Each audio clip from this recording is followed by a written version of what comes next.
Storm Harvey, up to 2,000 rescued as Houston hit by catastrophic floods.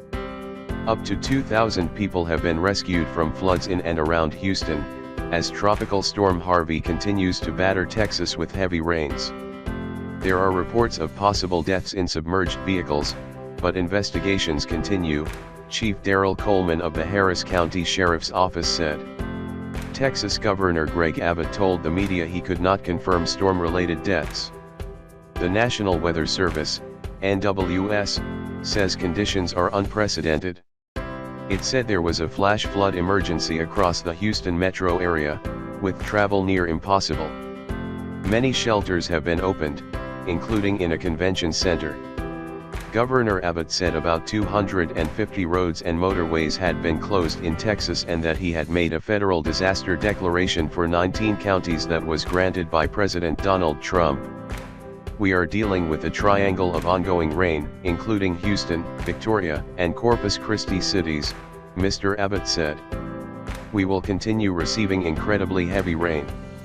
The NWS earlier noted reports of 5 deaths in the area, but only 1 fatality in Houston has been confirmed. 2 deaths have so far been confirmed from the storm since it made landfall. In Aransas County, where Rockport is the chief town, a person died in a house fire on Friday night. A woman died in Houston as she drove through flooded streets on Saturday.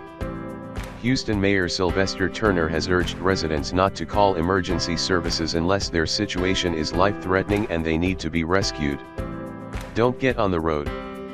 Don't assume this storm is over, he said.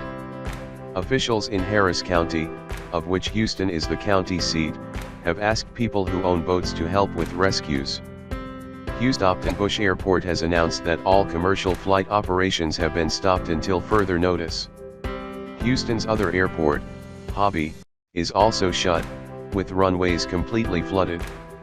In Washington, the White House said that President Trump would visit Texas on Tuesday to survey storm damage.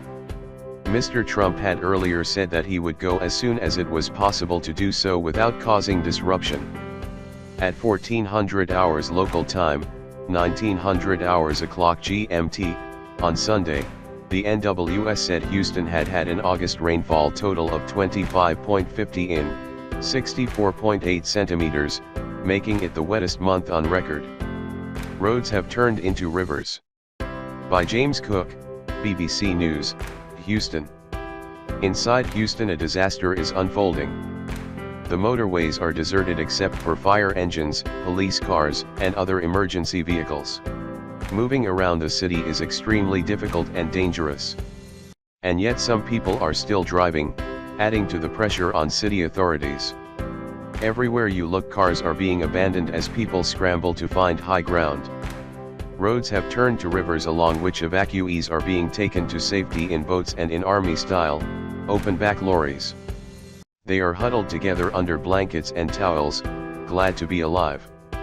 And still the rain comes teeming down, bouncing off the ground and bursting out of drains. Houston is facing a crisis on an unprecedented scale.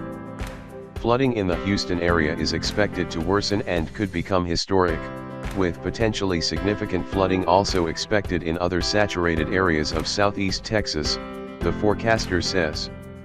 Like Houston, the island city of Galveston was also hit by epic catastrophic flooding overnight, the NWS added. An inundated care home in Dickinson, Galveston County, is reported to have been evacuated by helicopter after an image of several elderly women sitting in a lounge in waist-deep water went viral on social media. Rescue efforts are being hampered by strong winds and thousands are without power. The U.S. Coast Guard in Houston has requested more helicopters as more people ask for help. Mr. Abbott earlier said another 40 in of rain could be due before the storm subsides midweek. Houston is the country's 4th biggest city, with 6.6 million people living in the metropolitan area. Meanwhile, ExxonMobil has said it is shutting down the 2nd largest refinery in the country, at Baytown. The Texas Gulf Coast is a key center of the U.S. oil and gas industry. Harvey began as a major Category 4 hurricane, the first to make landfall in the U.S. in 13 years when it arrived late Friday, but was downgraded to a tropical storm later on Saturday. It is forecast to meander across southeast Texas until Wednesday. The storm is the strongest to hit the U.S. since Charley in August 2004 and the most powerful to hit Texas since Hurricane Carla in 1961, which killed 34 people, according to the Houston Chronicle.